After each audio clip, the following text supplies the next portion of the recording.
खट्टी मीठी सास।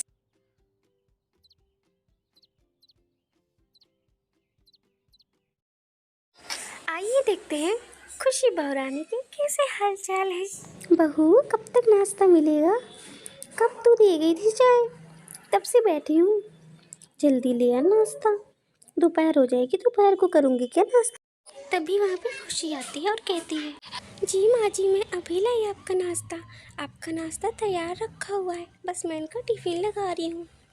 इतनी जल्दी होती है तो सुबह जल्दी उठ जाया कर, जल्दी नाश्ता बना लिया कर। जाने कब मिलेगा मुझे आज नाश्ता?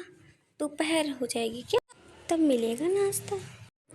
ऐसा तो रोज होता है खुशी के साथ। खुशी की सास खुशी पर छोटी छोटी बातों पे खूब ताने देती है।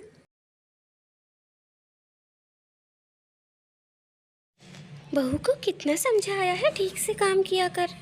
न पेड़ों में पानी डाला है और न ही आंगन में झाड़ू लगाई है। क्या करूं मैं इसका? बहू, ओ बहू, जल्दी आ।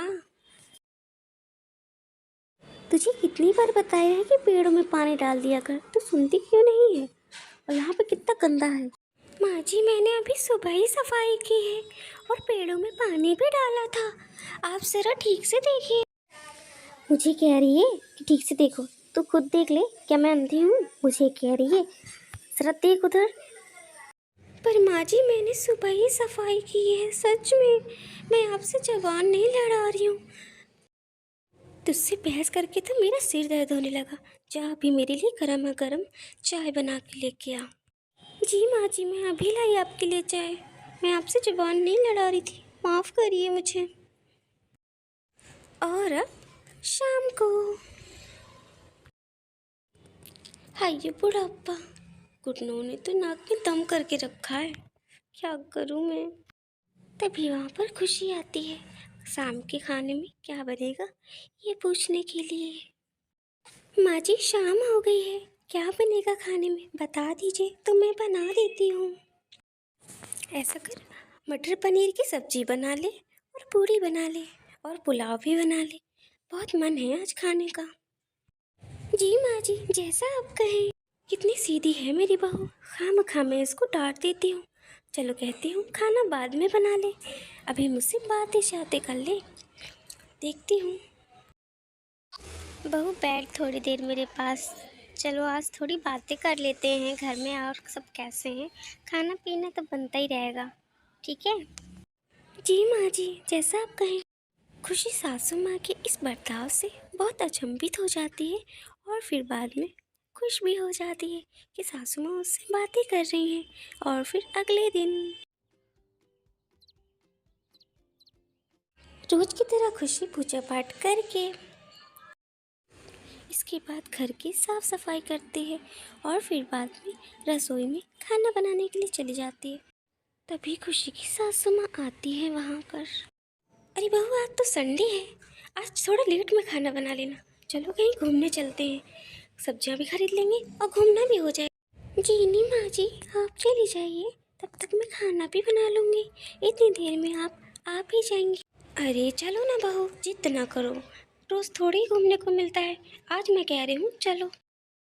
जी माँ जी, जैसा आप कहें, मैं अभी तैयार होके आती हूँ। आप गुस्सा मत होइए, मैं बस अभी आई। बहू, मेरी बात टाला ना करो। कुछ देर बाद सासू माँ और खुशी घूमने के लिए निकल जाते हैं और पहुँचते हुए वहाँ पे फास्ट फूड का एक रेस्टोरेंट मिलता है। वहाँ पर खुशी और खुशी की सास उतर जाते हैं और फिर अंदर जाने लगते हैं।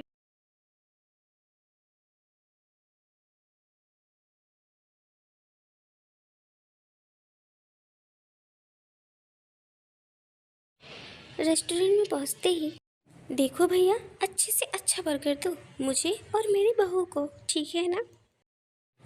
रेस्टोरेंट में खाने पीने के बाद खुशी और खुशी की सास घर पहुंच जाते हैं और फिर घर में। हाय मैं तो थक गई, हाय मेरी कमर दर्द हो रही है। खुशी, चाय लिया बहू, थोड़ी थकान दूर हो जाए। बेचारी खुशी थकी मांदी आती है और सास के लिए चाय बनाती है और शाम के खाना की तैयारी करने लगती है। आज का मौसम कितना अच्छा है, ताज़ी ताज़ी हवा चल रही है और खुशनुमा मौसम। मन ही नहीं कर रहा है यहाँ से जाने का। इतने में खुशी आती है और अपनी सासू माँ से कहने लगती है, माँ जी आपका नाश्ता लग गया है, आइए अब नाश्ता कर लीजिए। और ये ऑफिस चली गए हैं। इतनी ताज़ी हवा है बहू बाहर की, मन ही नहीं करता यहाँ से जाने का। चलो ठीक है, आती हूँ। सुबह से काम करते करते खुशी काफ़ी थक जाती है। सारा काम निपटाने के बाद खुशी अपने कमरे में आके बैठ जाती है। तभी सासू माँ की आवाज़ आती है, खुशी हो खुशी, ज़रा कपड़े उतार लाना बाहर से, मौसम बहुत ख़राब हो रहा है, सारे कपड़े भीग जाएंगे। इतना सुनकर खुशी खड़ी हो जाती है। जी माँ जी, मैं अभी गई और कपड़े उतार कर अभी लाई, बस अभी गई। बेचारी खुशी अभी थक हार के बैठी थी कि माँ जी ने आदेश दे दिया। खुशी जल्दी जल्दी छत की ओर बढ़ने लगती है ताकि कपड़े भीग न जाएं और माँ जी से डांट ना पड़ जाए। जल्दी जल्दी चढ़ने की वजह से खुशी जीने तक पहुँचते ही उसका पैर फिसल जाता है। इधर खुशी की सास को कुछ गिरने की आवाज़ आती है और वो घबरा जाती है कि कहीं बहू तो नहीं गिर गई। तभी खुशी की सास खुशी को देखने जाती है और देखती है कि खुशी गिरी होती है। खुशी को बेहोश देखकर उसकी सास डर जाती है। जीने से गिरने से खुशी को काफ़ी चोट आ जाती है और डॉक्टर 2 हफ्ते का रेस्ट बताता है। खुशी की सास खुशी की देखरेख करने लगती है और उसी के पास बैठी रहती है। तभी खुशी को होश आता है, माँ जी आप मेरी इतनी देखरेख ना करें, आप मेरी सेवा ना करें, मुझे अच्छा नहीं लगता, प्लीज़ माँ जी।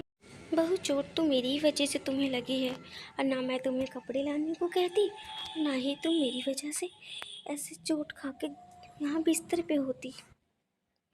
माँ जी आप ऐसा ना कहें, मुझे अच्छा नहीं लगता, प्लीज़ माँ जी। शाम हो जाती है तभी खुशी के पति के आने का वक्त हो जाता है। तभी खुशी का पति घर आता है और देखता है नीचे हॉल में कोई नहीं है। तब वह और अंदर जाके देखता है, वहाँ भी उसे कोई नहीं दिखाई देता है। तब वह, सब कहाँ गए, कोई दिखते ही नहीं। माँ अब यहाँ आए, खुशी भी नहीं दिख रही है, कहाँ हैं आप लोग? ऐसे तो गैलरी में सब लोग दिख जाते हैं। माँ खुशी कहाँ है, आप यहाँ हैं, बताइए ना क्या हुआ, बड़ा सन्नाटा है आज।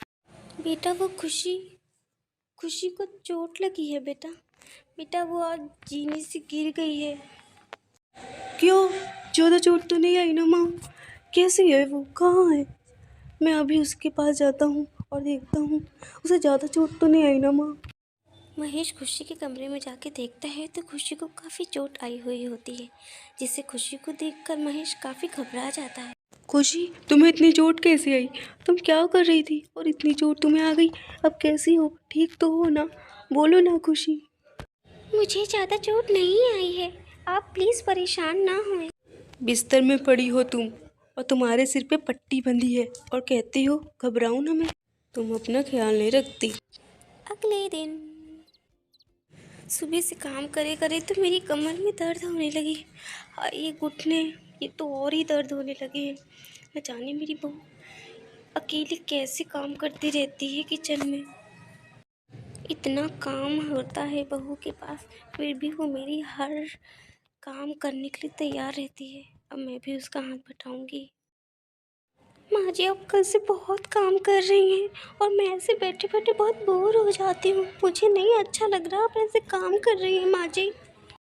बहू तुम रोज़ तो काम करती हो और अभी तुम आराम करो, अभी तुम्हें आराम की ज़रूरत है और काम मैं करूँगी, इतना तो मैं कर ही सकती हूँ, ठीक है। खुशी की सास खुशी से बहुत प्यार करने लगती हैं और दोनों आराम से खुशी खुशी रहने लगते हैं।